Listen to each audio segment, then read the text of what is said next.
देखो क्लास 8 का new school maths का क्वेश्चन है। क्वेश्चन नंबर 9 एक्सरसाइज है 5.A नहीं 5A।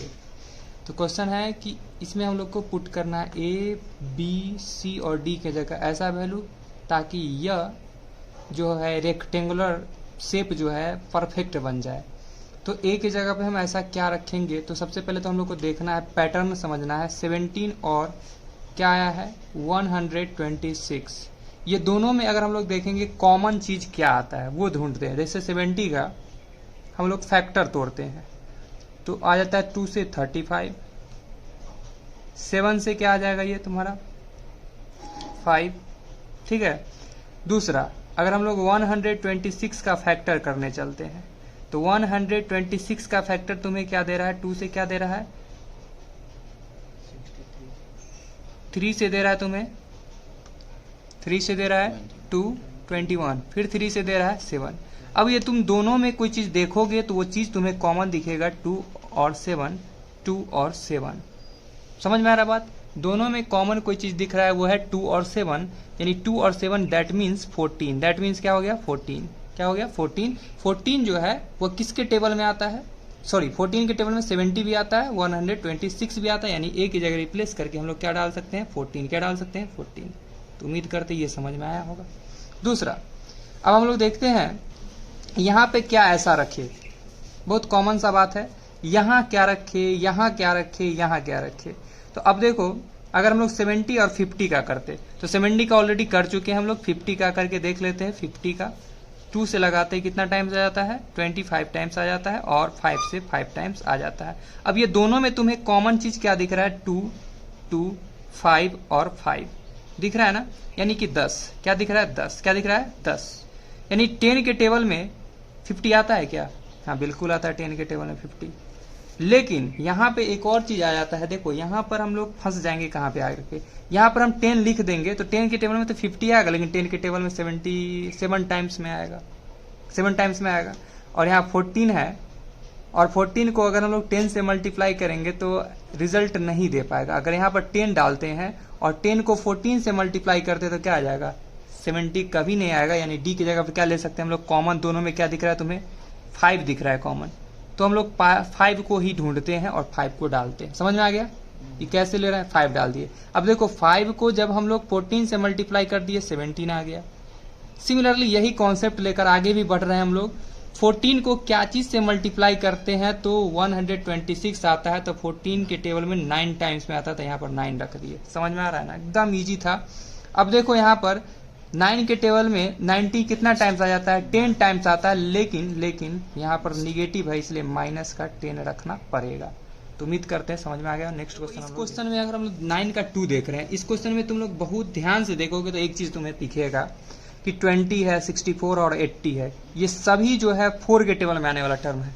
बिल्कुल दिख रहा होगा हाँ 4 के टेबल में आ सकता है, तो ए के जगह पर हम लोग 4 रख सकते हैं, या हम लोग फैक्टर करने के बाद भी देखेंगे कौन सा लेना चाहिए कौन नहीं लेना चाहिए पता चलेगा।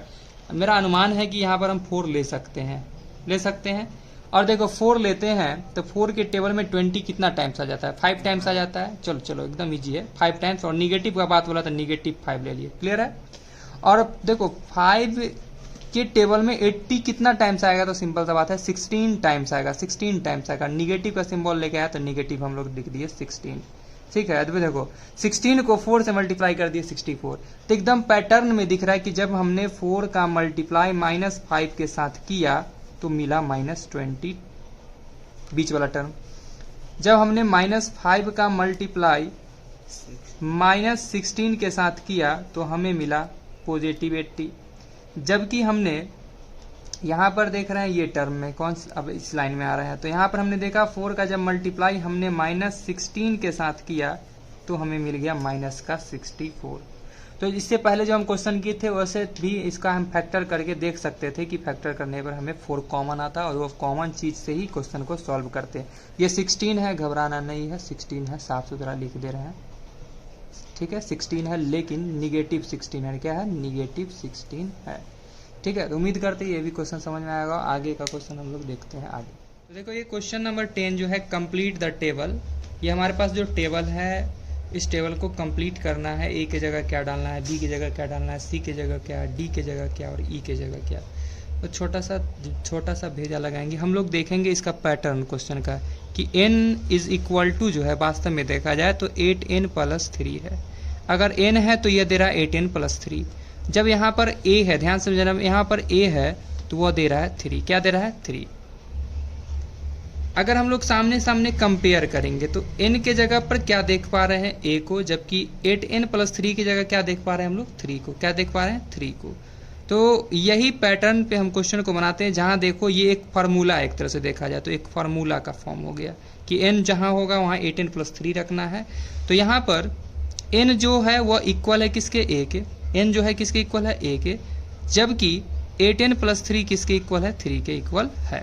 तो हम लोग क्या करते हैं? पुट करते हैं n के जगह पर क्या डाल सकते हैं? a। ठीक, तो यहाँ पर डालते हैं हम लोग क्या चीज? 8n plus 3 is equal to डालते हैं हम लोग 3।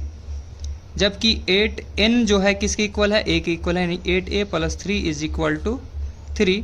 तो 8a is equal to 3, plus का 3 इधर आता है तो माइनस का 3 हो जाता है। तो a इज इक्वल टू क्या हो जाएगा? 0/8। सो a इज इक्वल टू कितना? 0। a इज इक्वल टू कितना? 0। a किसके बराबर हो गया? 0 के बराबर हो गया। हालांकि ये क्वेश्चन हम लोग ऐसे ही बना सकते थे हीट एंड ट्रायल मेथड से। वो कैसे? यहाँ रिजल्ट क्या दे रहा है? देखो 3 दे रहा है 3, यानी यहाँ पर n की जगह क्या रखा गया होगा? 0। 0 मल्टीप्लाई 8 0, 0 प्लस 3 3। क्लियर है? हीट एंड ट्रायल से बना सकते हो। यहाँ पर 43 है, ध्यान समझना, ये 43 है। तो यहाँ पर हम लोग अगर 5 से मल्टीप्लाई करते 5 से, तो 8 को 5 से मल्टीप्लाई करने में 40 प्लस 3 यानी कि 43। तो आंसर क्या हो जाएगा? बी की जगह पर 5।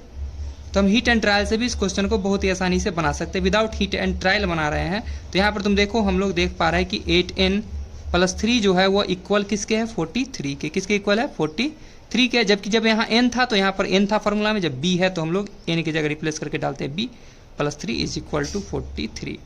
तो 8b is equal to 43, plus का 3 इधर आता है माइनस का 3 हो जाता है। 8b इज इक्वल टू क्या हो जाता है? ये 40। So b is equal to 40 divided by 8। कितना times cancel? 5 times cancel, is equal to b is equal to 5। तो हीट एंड ट्रायल से भी हम देख लिए थे कि हाँ बन जा रहा है आराम से। अगला हमें यहाँ पर देखो क्या निकालना है? c का वैल्यू। जबकि देखा जाए तो c इज इक्वल टू क्या है? 8n प्लस 3 है, जबकि c is equal to 8n plus 3 है। और जहाँ n है वहाँ पे, अब ध्यान से, जहाँ n है वहाँ पे अब क्या है? 11 है। क्या है? 11 है। तो c इज इक्वल टू 8, जहाँ n है वहाँ पर क्या है? 11 है प्लस 3। तो c is equal to 88 plus 3। तो c इज इक्वल टू क्या आ जाएगा? 91। बहुत इजी लग रहा होगा, बहुत इजी क्वेश्चन भी है ये। अगला देख सकते हैं हम लोग। अब हमें निकालना है d का वैल्यू। देखो d, तो d is equal to, reality क्या है कि d इज इक्वल टू क्या दिया है? 8n plus 3। 8n plus 3। जब यहाँ n था तो यहाँ n था, तो 17 है, तो सिंपल सा बात है, जहाँ पर n है वहाँ पर रखेंगे 17 प्लस 3। और 17 के टेबल में 17 8 टाइम्स पढ़ेंगे तो कितना आ जाएगा? 126 आ जाएगा। 126 नहीं, 136 आएगा। हाँ 36 आएगा प्लस 3। तो 136 प्लस 3 यानी क्या आ जाएगा? 139। डी का वैल्यू भी निकल के आ गया। समझ में आ रहा होगा, बहुत ईजी है। अगला है ई निकालना हमें। जबकि ध्यान से तुम देखोगे ई जो है किसके बराबर है? n के इक्वल है। जबकि 203 जो है, 203 जो है वह किसके इक्वल है? 8n प्लस 3 के इक्वल है। वह किसके इक्वल है? 203। अगर यहाँ n था तो यहाँ n था, तो e है, तो सिंपल सा बात है n की जगह e हो जाएगा प्लस 3 इज इक्वल टू 203। तो 8e is equal to 203, plus का 3 इधर आया तो माइनस का 3, तो 8e इज इक्वल टू आ गया 200। और 8 के टेबल में 200 आएगा, बिल्कुल आएगा। कितना टाइम्स आ जाएगा? तो देख सकते हो 8 से 8 2 जा 16 और प्लस 5 ना, तो सो e इज इक्वल टू 25। तो हमें a b c d e निकालना था, निकल गया है। नेक्स्ट क्वेश्चन हम देखते हैं आगे। ठीक है, देखते हैं आगे क्वेश्चन कि यहाँ पर देख सकते हैं हम लोग n जो है वह a है। जहाँ पर देखो बहुत ईजी, a का वैल्यू हमें निकालना है।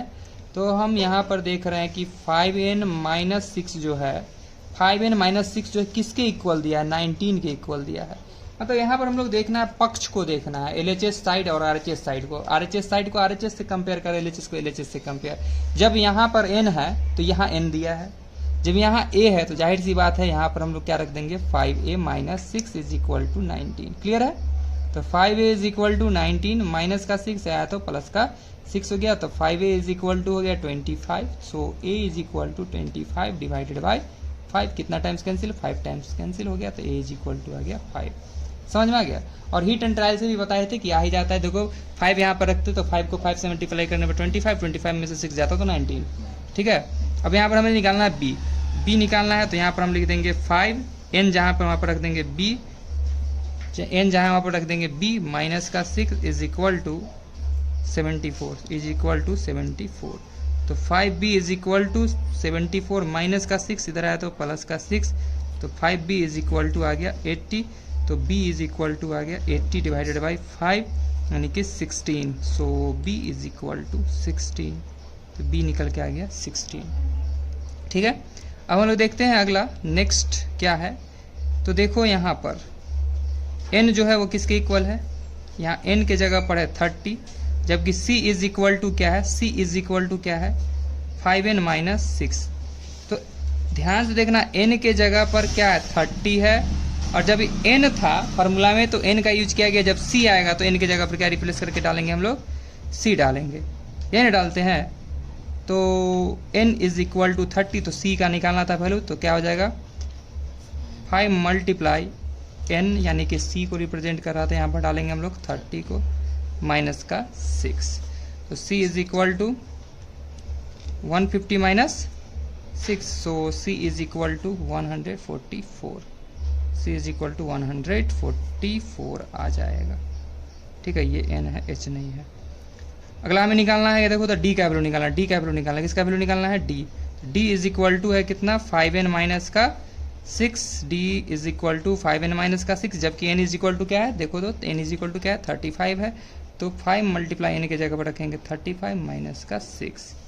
5 से मल्टीप्लाई करेंगे, 5 25, 5 दिए 15 और 2 17, 175 माइनस का 6। तो d इज इक्वल टू क्या आ गया? 175 में से क्या जाना है? 6 को जाना है, तो 169। d इज इक्वल टू क्या आ गया? 169। अब हमें निकालना है e का वैल्यू। तो देखो e का वैल्यू निकालने के लिए हम लोग के पास है 5n minus 6 is equal to 194। यहाँ n था तो n का यूज किया गया, e है मतलब यहाँ पर n के जगह रिप्लेस करके e डाल सकते हैं। माइनस का 6 is equal to 194, 5e is equal to 194 minus का 6 इधर आया तो प्लस का 6, तो 5e इज इक्वल टू 200। 5 के टेबल में कितना टाइम्स आ जाएगा? 40 टाइम्स, तो e इज इक्वल टू आ गया 40। क्वेश्चन नंबर 10 का जो 2 था वो भी समाप्त होता है। क्वेश्चन नंबर 3 देखते हैं आगे। तो देखो क्वेश्चन नंबर 3 में क्या है जो है सो करना ही है। ए निकालना है हमें। 9n plus 10 is equal to 19, और जहाँ n था तो फार्मूला n का था, a है मतलब n की जगह a हो जाएगा। प्लस का 10 is equal to 19, 9a is equal to 19, plus का 10 इधर आता है तो माइनस का 10 हो जाता है, तो a इज इक्वल टू क्या हो जाएगा? 9 डिवाइडेड बाई 9। कितना time cancel? 1 times cancel, so a is equal to 1। Clear है? अब हमें निकालना है, मान लो अगला में b निकालना है। b निकालना है, अब तो तुम लोग ज्ञानी बन गए हो। 9 n के जगह पर क्या डालेंगे अब हम लोग? b plus 10 is equal to इसके जगह पर क्या है? 64, तो डाल दिए हम लोग 64। तो 9b is equal to 64 plus का 10 इधर है तो माइनस का 10, 9b इज इक्वल टू 54, तो b is equal to 54 divided by 9। 6 time cancel, तो b is equal to 6। Clear है? ठीक है ना? अब देखो अगला c निकालना है। c इज इक्वल टू क्या है?